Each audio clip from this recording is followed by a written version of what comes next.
Creemos que es mejor que no vengas por Nochebuena este año, mamá. Lo organizan mis padres y... sinceramente no encajarías en el ambiente.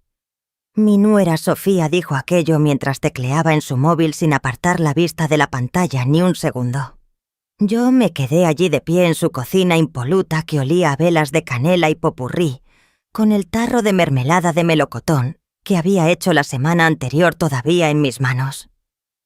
El frasco de cristal estaba atado con una cinta roja y llevaba una pequeña etiqueta escrita a mano: mermelada de melocotón, de la despensa de mamá.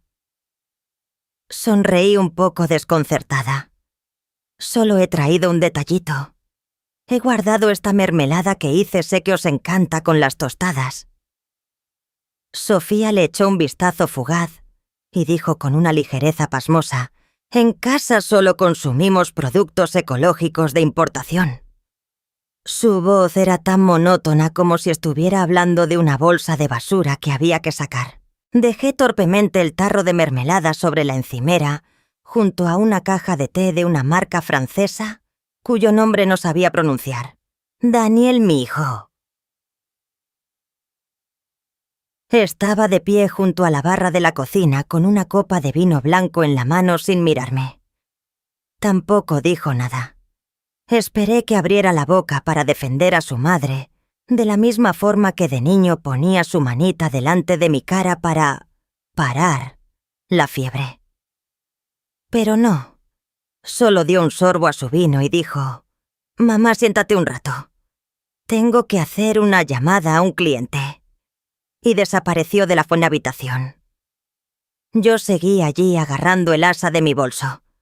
No sabía si abrirlo o llevármelo de vuelta. Intenté sonreír y miré hacia el árbol de Navidad que habían montado junto a la ventana.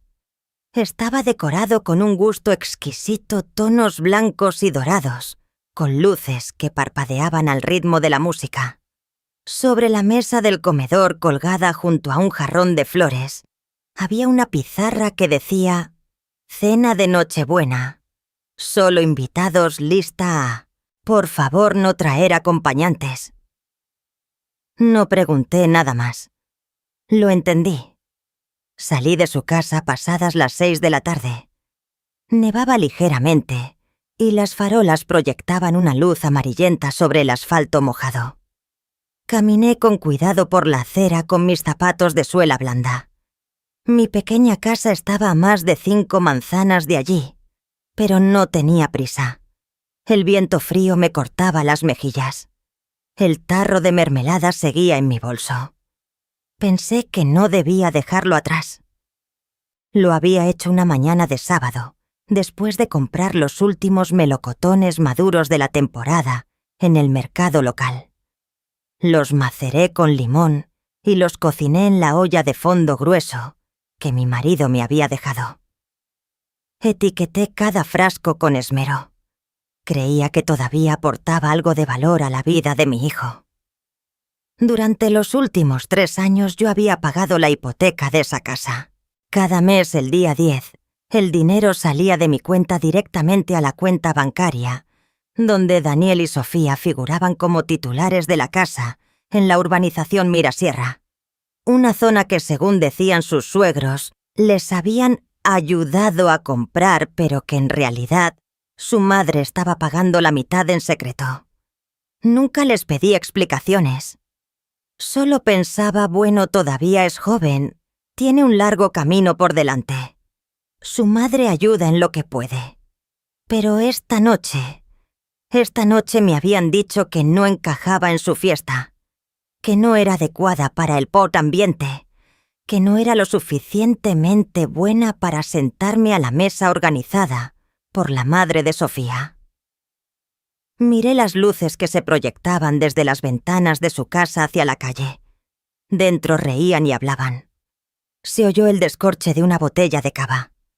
Alguien puso música de fondo, el sonido de un piano se mezclaba en esa atmósfera cálida a la que no estaba invitada a entrar. Al llegar a casa me quité la bufanda, colgué el abrigo y dejé el bolso sobre la mesa de la cocina. El tarro de mermelada seguía intacto. No encendí la luz principal, solo la de la cocina. Me senté en una silla y me recliné. En ese momento la única pregunta que resonaba en mi cabeza era: he pagado la hipoteca de esa casa durante 3 años. Y lo que recibo a cambio es que no soy lo suficientemente limpia para sentarme a comer con ellos. Y en ese preciso instante, supe que este invierno sería más largo que los anteriores. No por el frío, sino porque tendría que aprender a mantenerme erguida de nuevo por mí misma. Aquella noche, después de volver de casa de mi hijo, me quedé tumbada en el sofá hasta bien pasada la medianoche, incapaz de pegar ojo. Fuera la nieve seguía cayendo, cubriendo el porche con un manto blanco y suave como una manta olvidada.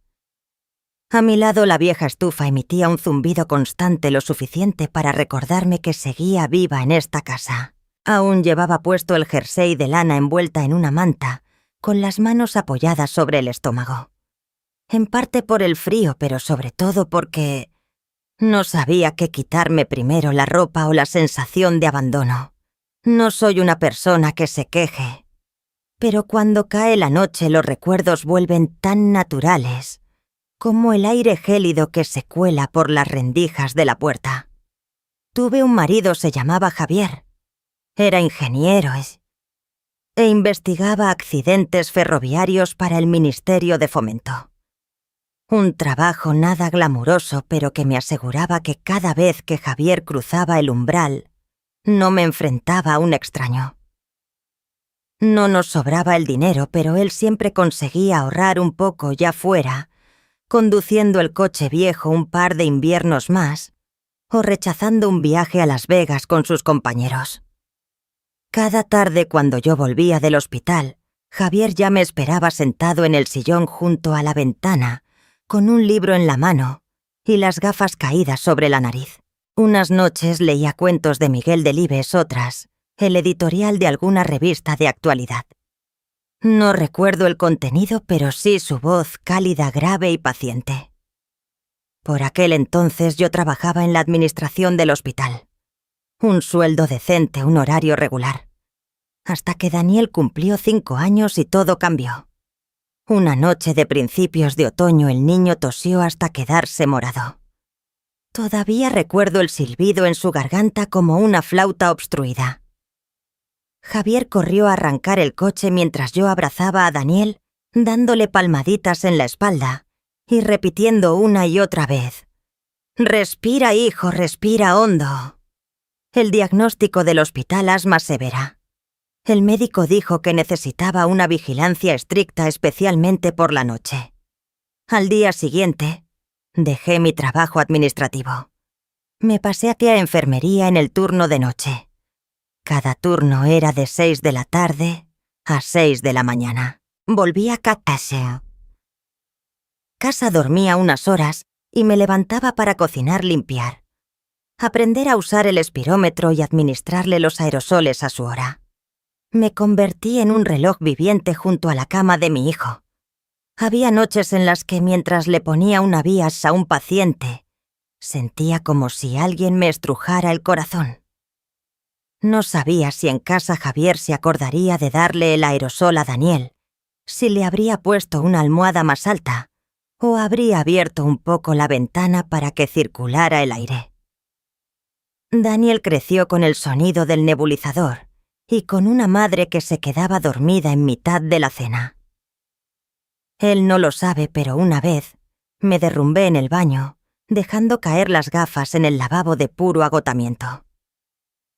Pero nunca me quejé, porque cuando Daniel se graduó en el instituto y consiguió una beca para estudiar informática en un centro de formación profesional, se plantó en medio del patio, me buscó entre la multitud y dijo: «Sin ti, mamá, no habría sobrevivido, y mucho menos llegado hasta aquí». Aquella frase fue como un hilo fino que me conectó con todas aquellas noches en vela. La llevé conmigo durante años como una afirmación, no me había equivocado. Javier murió cuando Daniel estaba en 2º año de sus estudios. Un infarto fulminante mientras inspeccionaba el lugar de un descarrilamiento. No pudo decir ni una palabra. En el funeral yo apretaba la mano helada de mi hijo. Con un solo pensamiento en la cabeza no puedo derrumbarme. Seguí haciendo horas extra.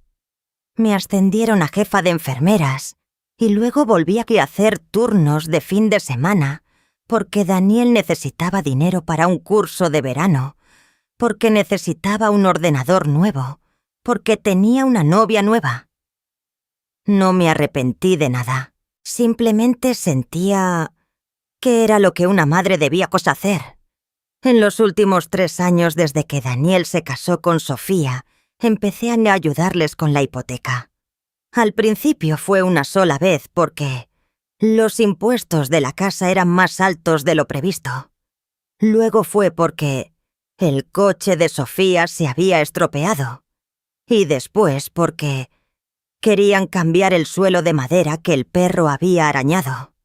Sin darme cuenta me convertí en la persona que hacía una transferencia fija el día 10 de cada mes, como si yo fuera una entidad financiera. Ni un recordatorio, ni una palabra de agradecimiento. Y yo tampoco lo exigí, porque creía que estaba ayudando al futuro de mi hijo. Hasta anoche cuando oí a mi nuera decir que yo no encajaba en el ambiente de su fiesta, como si yo fuera un mueble viejo sin la suficiente elegancia para colocarlo en medio de su salón. Saqué un sobre del cajón de la cocina. El recibo del IBI de noviembre.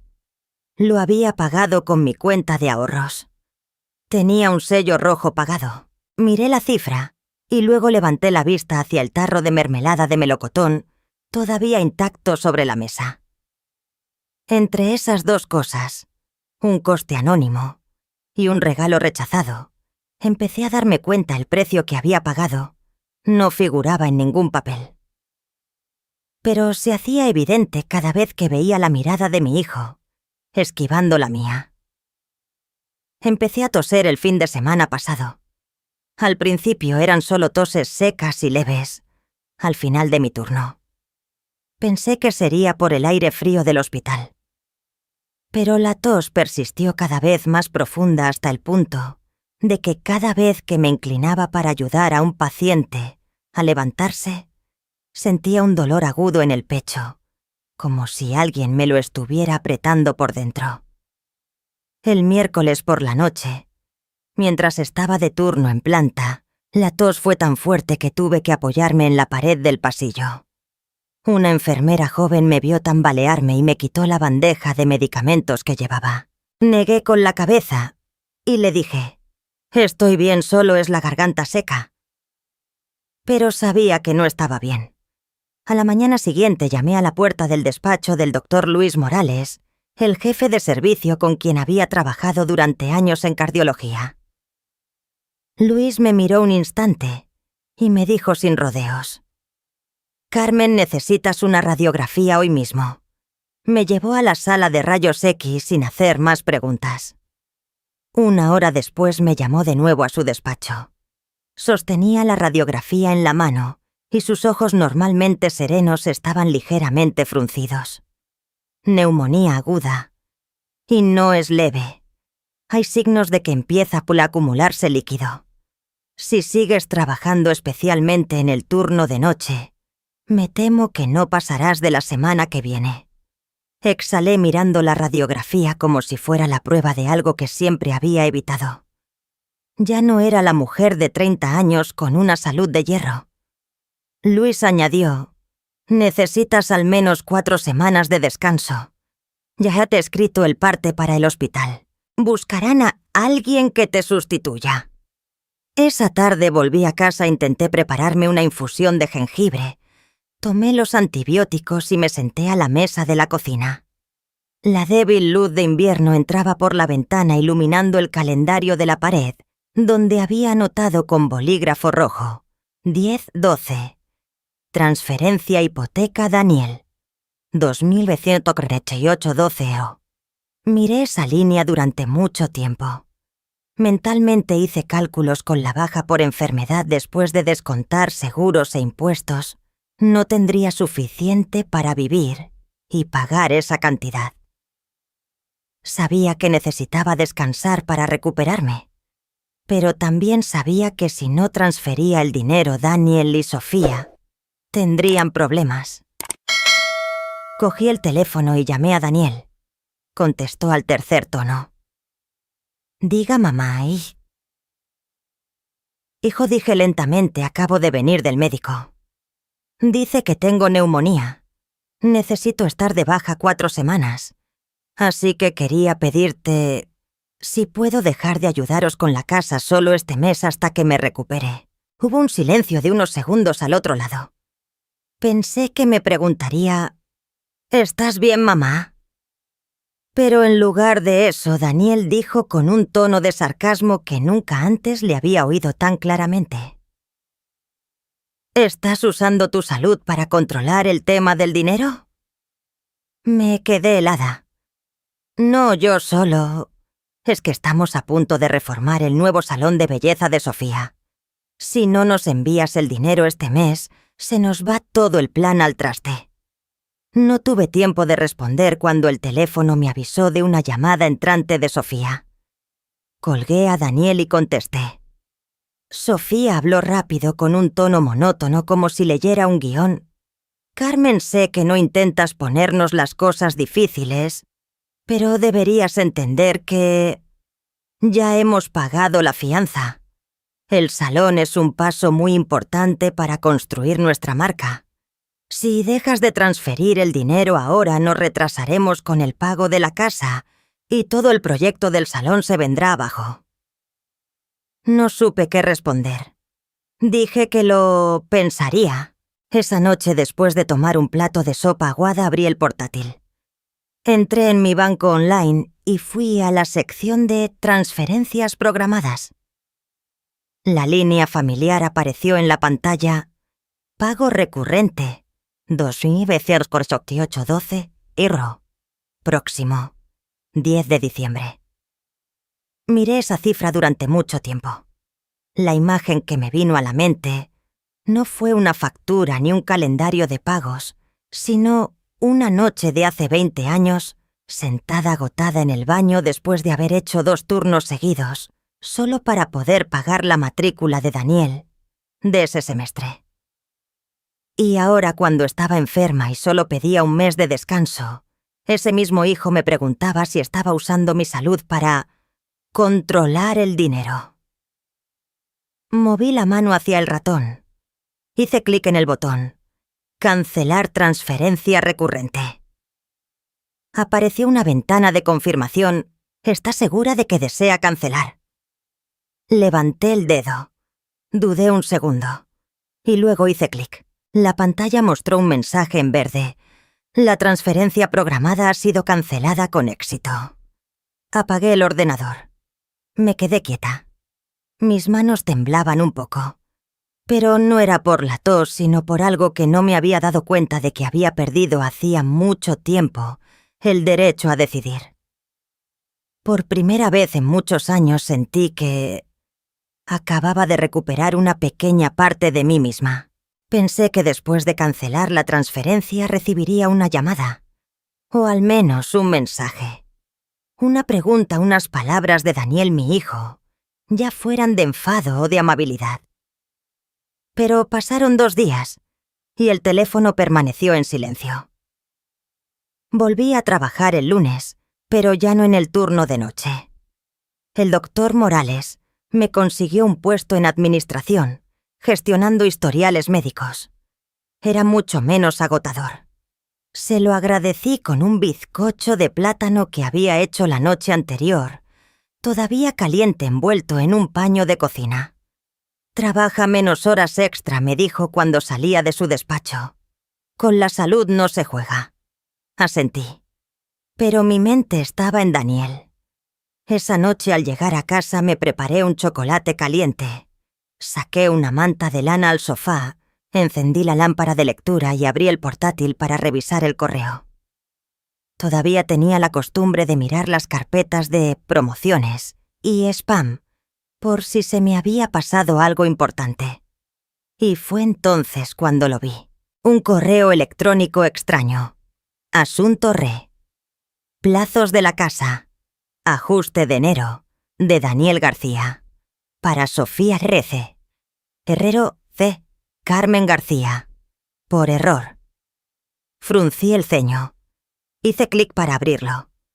La primera línea hizo que mi corazón diera un vuelco. Dale un mes más.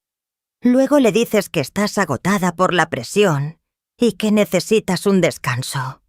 Ve cortando poco a poco. Que se retire ella sola. Lo leí por segunda vez. Luego bajé un poco más. No soporto el olor a comida rancia que traen y sus comentarios de pueblo. Me deja en ridículo cada vez que viene mi madre. Se me nubló la vista por un instante. Me aparté de la pantalla y me levanté. Fui al fregadero y me eché agua en la cara. Me senté en la silla del comedor. Sobre la mesa todavía estaba el fajo de cupones de descuento que había recortado del periódico del fin de semana. Uno de ellos era para una tarta de mousse de fresa en la pastelería El Bocado Dulce. Tenía pensado pasar a comprarla ese fin de semana para el cumpleaños de Sofía, que estaba a punto de cumplir 30. Sabía que le gustaban las tartas de fresa desde su primer cumpleaños como mi nuera. Ese año le hice una tarta de fresas con gelatina, y aunque solo comió un trocito, y dijo que era demasiado dulce para su gusto, me dio las gracias. Cogí el cupón. Releí la letra pequeña, 20% de descuento, en cualquier tarta personalizada. Válido hasta el 15/12. Lo partí por la mitad. No por rabia, no por pena, sino porque ya no veía ninguna razón para conservarlo. Volví a la mesa y abrí de nuevo el correo. Hice clic en imprimir. Necesitaba tenerlo en mis manos. Necesitaba estar segura de que lo había visto, claro negro sobre blanco. Ya no era tan joven como para dudar de mi intuición o para seguir excusando a los demás. El papel salió de la impresora todavía un poco tibio. Releí cada línea, esta vez sin lágrimas. Recordé cuando Daniel con 6 años escribió en una tarjeta que hizo a mano: «Mamá es la persona que más quiero en el mundo». Todavía guardaba esa tarjeta prensada en un viejo álbum de fotos. Pero ahora Daniel había escrito: «Ve cortando poco a poco. Que se retire ella sola». Guardé el correo impreso en un cajón junto con algunas facturas de impuestos antiguas. Mi mano rozó sin querer el bolígrafo con el logo del banco, el mismo que había usado para firmar como avalista en la hipoteca de Daniel hacía 2 años. No sabía cuánto tiempo había caminado a ciegas para llegar a este punto, pero sí sabía que, desde aquí, no había vuelta atrás. En la cocina la luz amarilla seguía encendida. Fuera la nieve empezaba a caer de nuevo. Los primeros copos del invierno ligeros caían sobre el tejado y se deshacían sin hacer ruido. Me quedé allí un rato sin hacer nada. Sin pensar en nada. Solo había una cosa que sentía con mucha claridad. Por primera vez en años mi corazón estaba tan en calma como la nieve recién caída. No pegué ojo en toda la noche. No por la tos ni exactamente por el frío. Era por las palabras de aquel correo frías calculadoras que seguían dando vueltas en mi cabeza como el lento tic-tac del reloj en la cocina silenciosa. A la mañana siguiente temprano decidí ir al banco. Sin avisar. Sin llamar a nadie. Simplemente me puse el abrigo más grueso que tenía, metí una magdalena en el bolso, una vieja costumbre de cuando hacía el turno de mañana, y conduje directamente a la sucursal cercana. Hacía casi 2 años que había firmado como avalista en un préstamo secundario con Daniel. En aquel momento, me dijo que necesitaba abrir una línea de crédito con garantía hipotecaria para arreglar el tejado y reformar el salón. Le creí, sin leer la letra pequeña. Daniel dijo: «Es solo para que el banco apruebe la solicitud más fácilmente, mamá. Tú figuras como cotitular, pero yo me encargo de todo. Asentí como había hecho durante tantos años.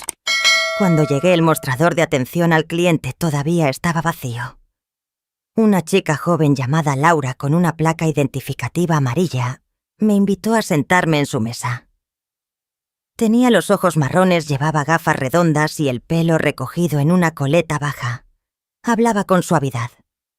Le di las gracias y saqué de mi cartera el papel con el número de cuenta. ¿Podrías comprobar el estado de esta línea de crédito, por favor? Soy cotitular. Necesito saber la situación actual.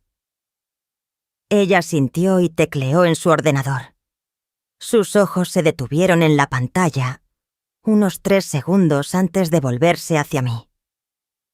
Señora Carmen, actualmente, la deuda pendiente es de 48.522 euros. Está casi al límite de los 50.000. Me quedé paralizada. Aunque me había preparado mentalmente, escuchar esa cifra de boca de otra persona hizo que mi corazón se encogiera como una cuerda que se rompe. La última transacción fue durante el Black Friday. Continuó mirando rápidamente la pantalla. 7.800 euros. La nota dice Sofía Herrero. Diseño de interiores SL. Guardé silencio unos segundos. Luego pregunté en voz baja, casi temiendo mi propia voz. ¿Puedo liquidarla por completo y cerrar esta línea de crédito hoy mismo, con el dinero de mi plan de pensiones? Laura dudó un momento, y luego dijo: Debo advertirle de que hay una penalización de casi 4.600 euros si retira los fondos de su plan de pensiones de forma anticipada. ¿Estás segura? La miré. Mis ojos se posaron en el borde de sus gafas. Pensé en la casa en la que vivía, la pequeña casa que había cuidado durante décadas, con su viejo tejado de tejas, sus paredes pintadas a mano y sus tardes pelando manzanas en soledad. Respondí: prefiero perder dinero que perderme a mí misma. Laura asintió levemente.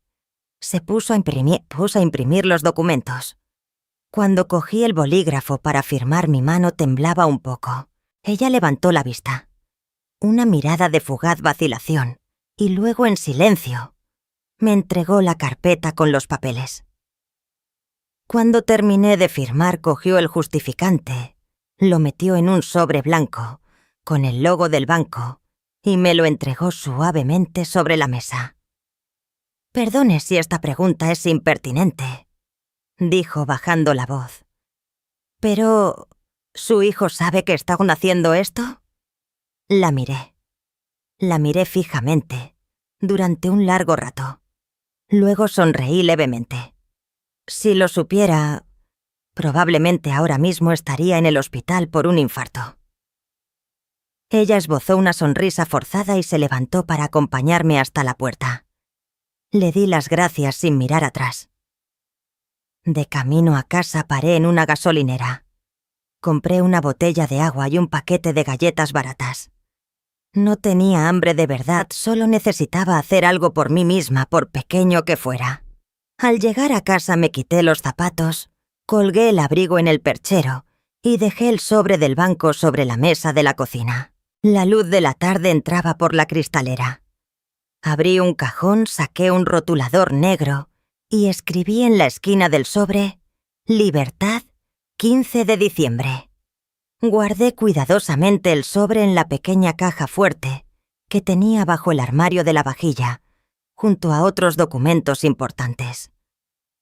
No había música de fondo. Nadie aplaudía. Pero dentro de mí todavía quedaba algo tan sutil como el viento que se cuela por una puerta de madera. Sentí que me había protegido.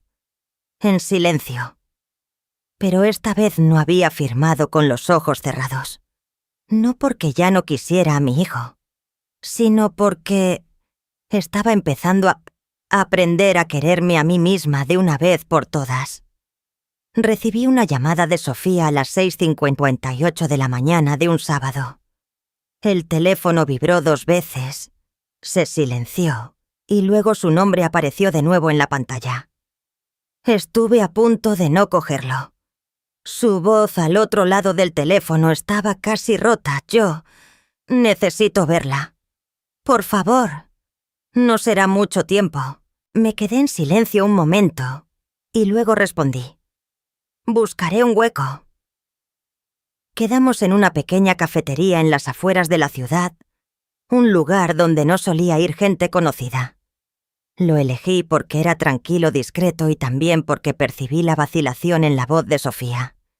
No quería que nadie la viera conmigo, al menos no todavía.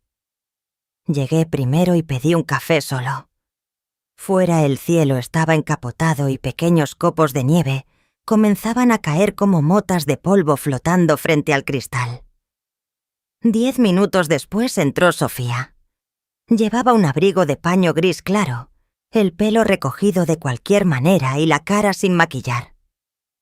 Quizás era la primera vez que la veía sin un bolso de marca, sin pintalabios nude, sin esa apariencia de confianza que siempre mostraba. Miró a su alrededor y luego se acercó a la mesa. Con manos temblorosas abrazó la taza de té de menta que había pedido para sí misma. No sonrió ni saludó, simplemente me miró directamente y dijo: Daniel, tiene un problema, desde hace tiempo, y no me he atrevido a decirlo. Permanecí en silencio, sin interrumpir. He vivido lo suficiente para saber que cuando alguien empieza a hablar así, no necesita interrupciones. Solo necesita que alguien se quede al otro lado de la mesa escuchando. Sofía continuó con la voz completamente quebrada. Empezó a jugar al póker online hace 2 años. Al principio por diversión, luego se convirtió en un hábito. Ahora estoy segura de que es una adicción. Agarró la taza de té con fuerza, sus manos ligeramente enrojecidas por el frío. Al principio descubrí algunos gastos pequeños. Luego las tarjetas de crédito al límite. Y entonces pidió la línea de crédito adicional. No sabía que usted estaba como cotitular. Bajé la cabeza. En silencio. Una coincidencia que me heló la sangre. Él cogía el dinero que usted enviaba. No era para pagar la casa ni para reformas. Era para jugar. Una noche perdió 10.000 euros de golpe. En el casino de Torrelodones. Levanté la vista. En sus ojos ya no había arrogancia, rosancia. Ya no intentaba mantener las apariencias. Hicimos la reforma del suelo, compramos el sofá nuevo, cambiamos el purificador de agua. Todo para guardar las apariencias con mis padres. Pero en realidad solo era para tapar agujeros. Para ocultarlo. Para que nadie sospechara. Esbozó una sonrisa amarga. Luego negó con la cabeza, casi riendo de dolor. Daniel dijo que si yo fuera una esposa, mejor él no tendría que refugiarse en el juego. No reaccioné de inmediato, pero por dentro sentí una punzada. Esa frase no era muy diferente de las palabras que una vez escuché de mi propio marido cuando se escondía en el trabajo, porque no sabía cómo expresar su dolor. Sofía apretó las manos alrededor de la taza. Sus ojos estaban llorosos, pero las lágrimas no caían. Tengo miedo de estar en esa casa, Carmen. Tengo miedo cada vez que él no dice nada, pero su mirada se clava en el lugar donde dejo mi bolso.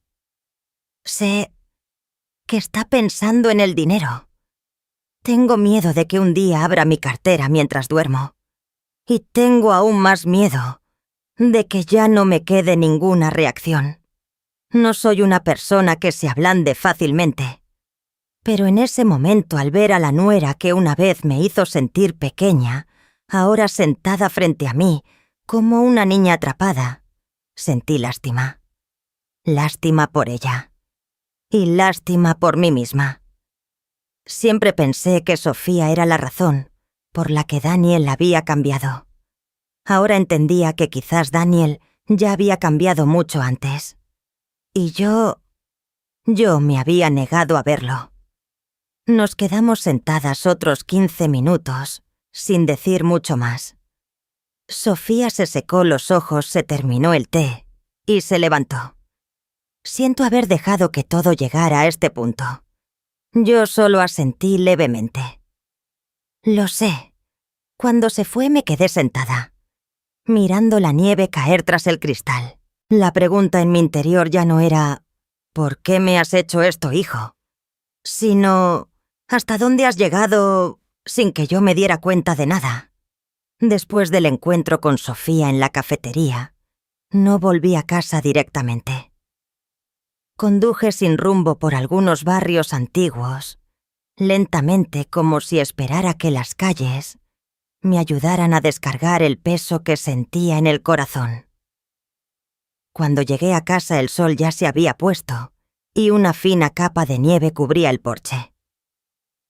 Puse a calentar agua, serví el té en una taza de porcelana azul desvaída y me senté a la mesa de la cocina. Volví a abrir mis correos antiguos, una costumbre que había adquirido recientemente. No para buscar nada en concreto, sino como quien revisa el cuaderno de una cosecha pasada. Y entonces lo vi. Un archivo adjunto con el título Documento provisional. Expediente fiscal de la vivienda. Modelo de confirmación de ayuda a la reforma. Enviado por Sofía en abril del año pasado. Lo recordaba vagamente. Fue cuando me dijo que necesitaba mi firma para obtener una desgravación fiscal por la cocina nueva, ya que habían comprado electrodomésticos de bajo consumo. Firmé, sin preguntar, sin imprimirlo, sin guardar una copia. Levanté la taza de té, pero mi mano se quedó suspendida en el aire. Una idea se formó en mi mente: si Daniel y Sofía eran capaces de crear un expediente fiscal basado en una copropiedad, podrían haber hecho mucho más. Llamé a Beatriz Soto, una vieja amiga abogada y viuda que vivía sola cerca del lago San Juan. Ella me había ayudado con los trámites de la herencia cuando Javier murió. Una mujer directa, de voz grave, sin florituras, pero afilada como un bisturí. Necesito que revises la escritura de la casa de Daniel, le dije por teléfono. Lo antes posible. Quedamos al día siguiente por la tarde en su pequeño despacho detrás de la farmacia de la calle Mayor. Beatriz, ya que había pasado los 60, llevaba el pelo corto y canoso, una camisa gris y una bufanda de lana a rayas. Encendió el ordenador, tecleó unas líneas y se detuvo. ¿Sabes a nombre de quién está la propiedad de la casa? Supongo que de Daniel y Sofía. Giró la pantalla para que yo la viera. Una línea de texto aparecía claramente. Daniel García, 5, Sofía Herrero, 28, Ricardo Herrero, 20, y lo releí. Mis ojos se detuvieron en el nombre de Ricardo Herrero. El padre de Sofía. Beatriz asintió. La transacción se hizo hace 11 meses, bajo la forma de una refinanciación para la reforma del inmueble, probablemente utilizando una estructura de copropiedad. Es bastante legal. Si nadie se opone durante el periodo de escrituración, entra en vigor automáticamente. Me enderecé en la silla. De repente recordé el documento que firmé en abril. Las palabras de Sofía al entregármelo: necesito que firmes esto, mamá, para la desgravación fiscal de la reforma de la cocina. No mencionó la propiedad. No mencionó a Ricardo. Sentí un escalofrío recorrer mi espalda, como si me hubieran echado un cubo de nieve por la nuca. No por el dinero perdido, sino por la sensación de haber sido arrastrada a un juego sin saber en qué casilla del tablero estaba. Esa noche llamé al concesionario de coches de Ricardo Herrero. Era el director de una cadena de concesionarios Ford en la región. Concerté una cita para la mañana siguiente, diciendo que quería hablar sobre los papeles de la casa. Me recibió en la segunda planta de su oficina, en una sala de reuniones privada, donde colgaba una foto suya dándole la mano al alcalde de la ciudad durante la entrega de una flota de coches patrulla. Ojos azules, camisa de cuello abotonado, sentado erguido detrás de una mesa de caoba. Fui directa al grano. He descubierto que su nombre figura en la escritura de la casa de Daniel. Quiero saber por qué. Él sonrió con suficiencia sin negarlo. Solo queríamos asegurar la estabilidad a largo plazo. Yo puse el dinero para la refinanciación, así que figurar en la escritura es una garantía. Usted ya tiene una edad, seguro que lo entiende. Los asuntos patrimoniales hay que planificarlos con vistas al futuro. No respondí de inmediato. Solo lo miré fijamente durante un largo rato. Así que yo pongo el dinero, firmo los papeles. Confío... ¿Y usted pone su nombre? Ricardo sonrió y se encogió de hombros. Mi nombre solo está ahí para asegurar que el activo no se malvenda. Me levanté. Empecé a cerrar la cremallera de mi bolso lentamente. No querrá que su familia quede en evidencia, ¿verdad? Pregunté con voz tranquila. Pues prepárese, porque voy a contarlo todo. Lo miré directamente a los ojos. El estado más temible de una anciana es no tener nada que perder. Salí de aquella oficina sin mirar atrás. Esa mañana estaba preparando té con Pilar, mi vecina más antigua del barrio, una mujer morena y viuda de pelo corto y rizado, que siempre llevaba caramelos de menta en el bolsillo de su chaqueta de punto. Pilar solía venir a mi casa los martes por la mañana, trayendo bizcocho o manzanas asadas, y nos sentábamos junto al alféizar de la ventana, viendo a los gorriones saltar en el pequeño césped. Mientras vertía el agua hirviendo en la tetera, oí que llamaban a la puerta. No era un toque educado. Era un golpeteo insistente urgente.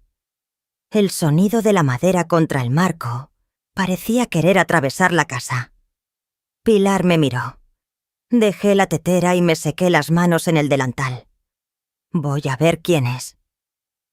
Cuando abrí la puerta, Daniel estaba allí, sin abrigo, con las manos temblando y los ojos rojos.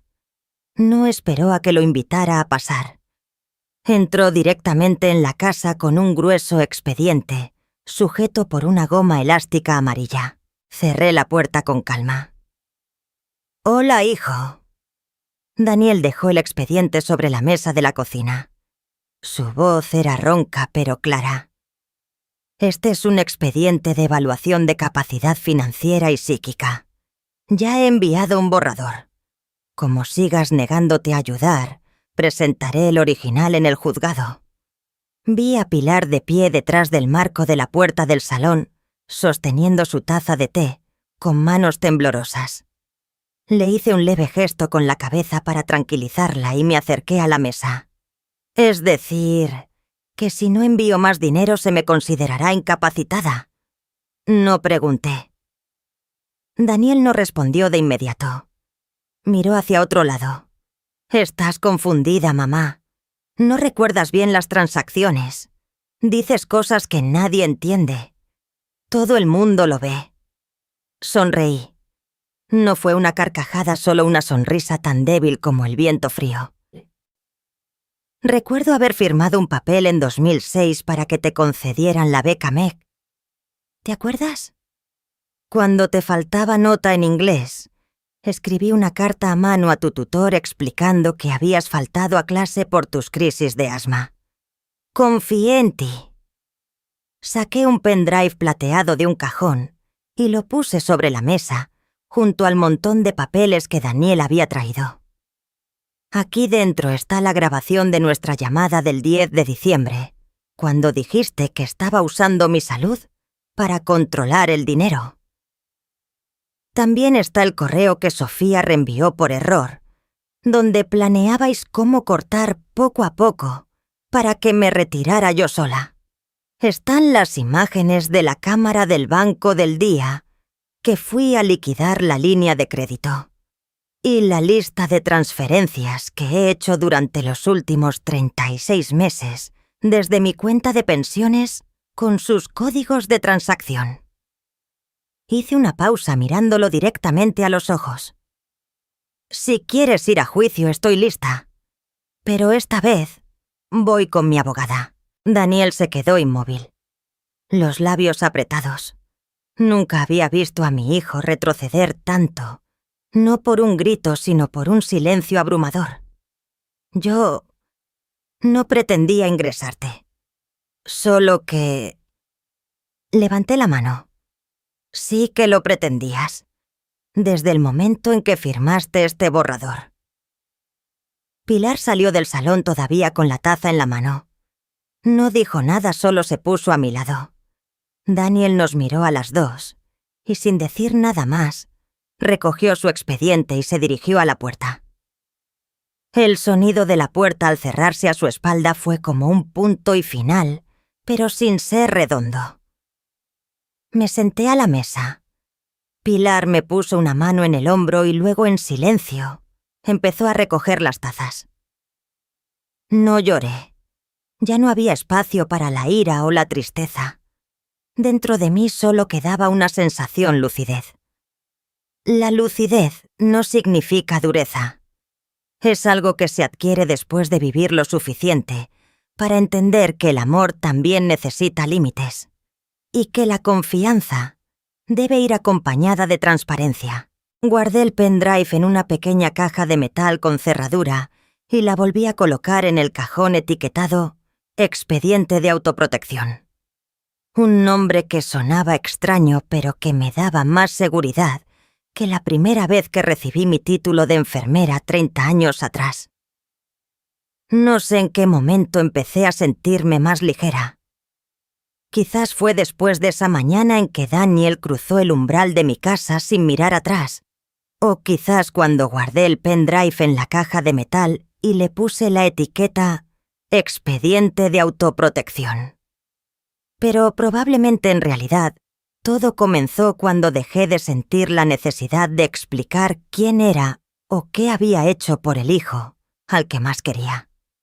La semana de Navidad de aquel año fue especialmente fría.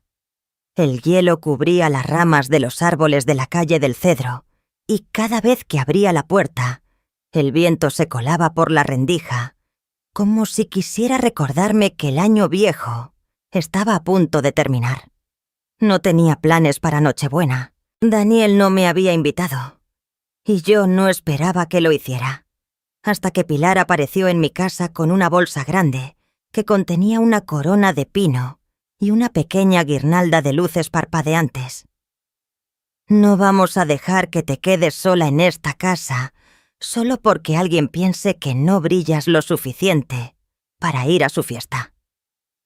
Sonreí, cogí la corona y la colgué con ella en la puerta.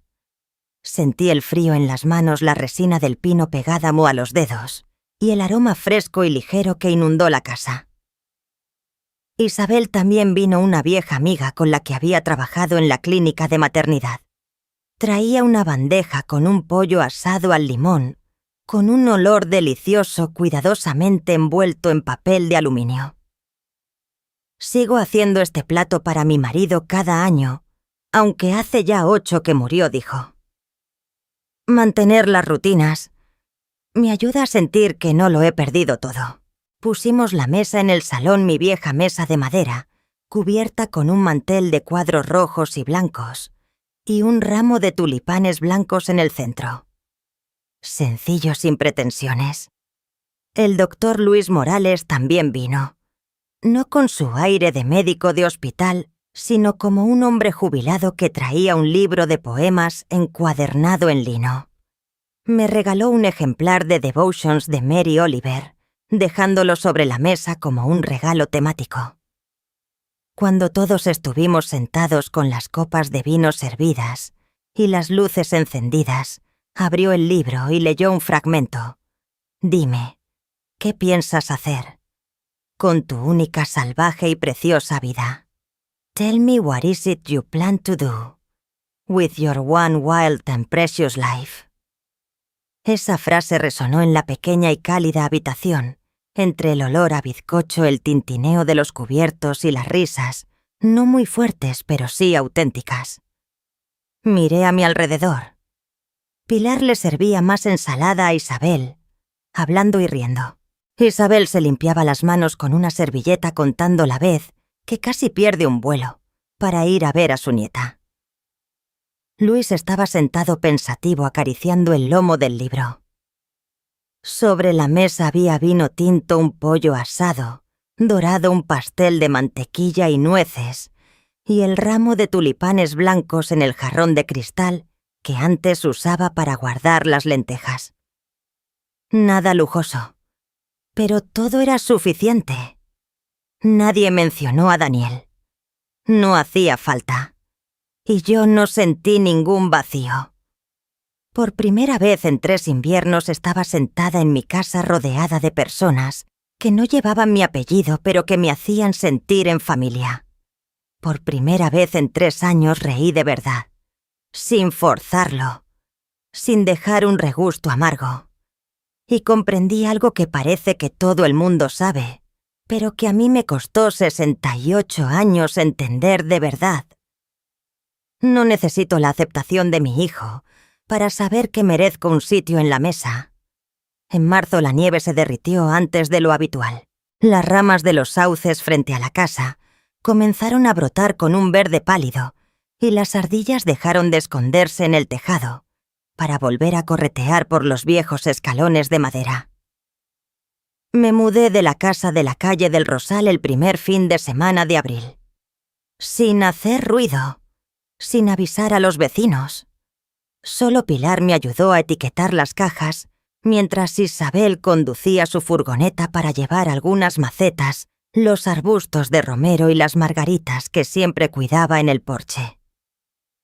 Mi nueva casa estaba a orillas del lago del Arce, una casita de madera blanca de 2 habitaciones, con un porche trasero donde daba el sol y un pequeño jardín suficiente para plantar glicinas y rosales.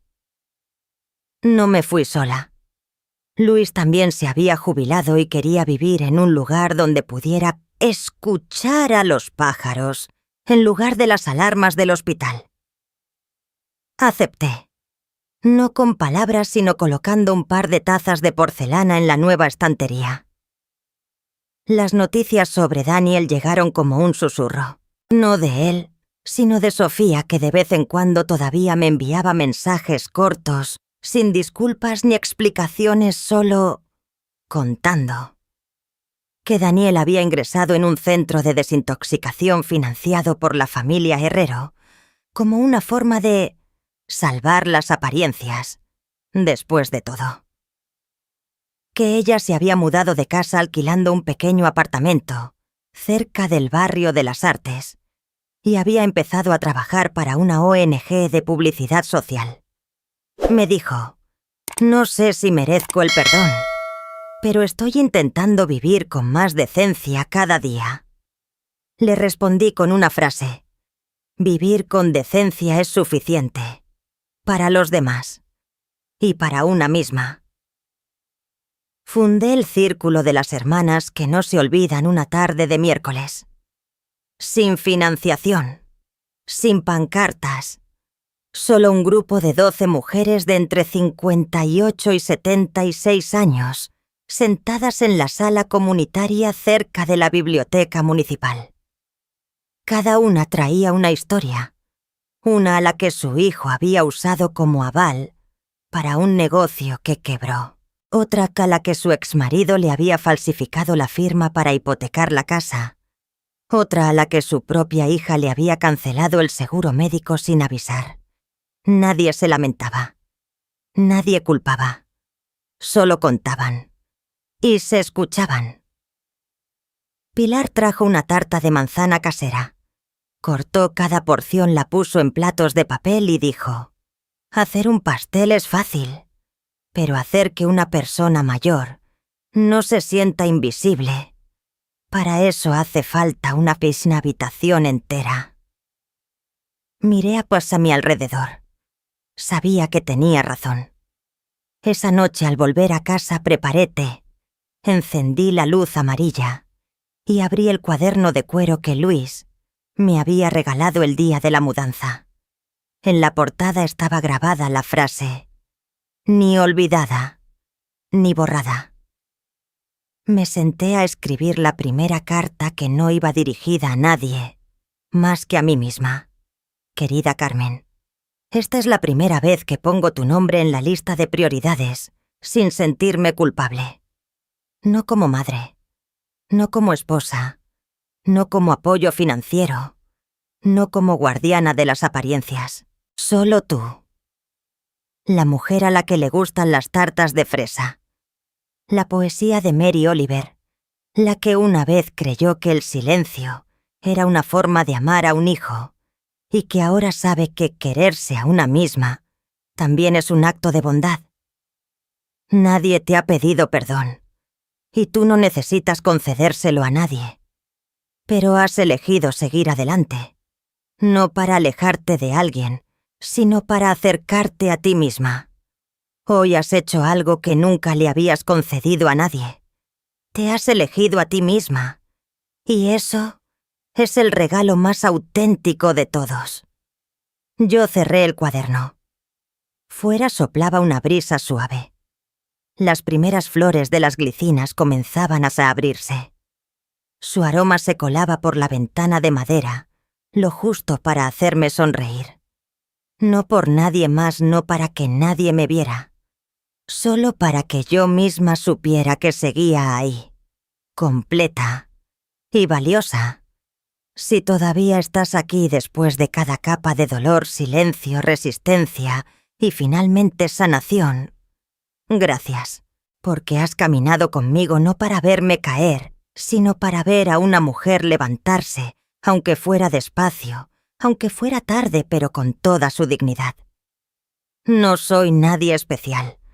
Solo soy una madre, una viuda, una mujer española que ya ha pasado la edad de jubilación y que una vez creyó que el sacrificio no necesitaba recibos y que la familia era una inversión que nunca daba pérdidas. Pero resulta que a veces las personas a las que más queremos son las que nos hacen olvidar quiénes somos. Si a ti también te han menospreciado, te han apartado de la mesa familiar, has visto tu nombre en un papel solo para legalizar un abuso de confianza, créeme, no eres invisible.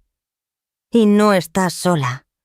La vida no nos devuelve los años perdidos, pero siempre nos da la oportunidad de reescribir el final con nuestras propias manos. Aunque solo sea en una pequeña cocina con un ramo de tulipanes blancos o una mañana en la que nadie llama para pedir dinero. Y si estás al principio, en medio o casi al final de ese viaje, espero que mi historia sea como un apretón de manos silencioso. Merecemos vivir el resto de nuestra vida para nosotras mismas. ¿Qué piensas después de escuchar toda esta historia? Si hay algo por lo que alguna vez te dejaste de lado por otra persona, cuéntalo en los comentarios. Te estoy escuchando igual que tú acabas de escucharme a mí.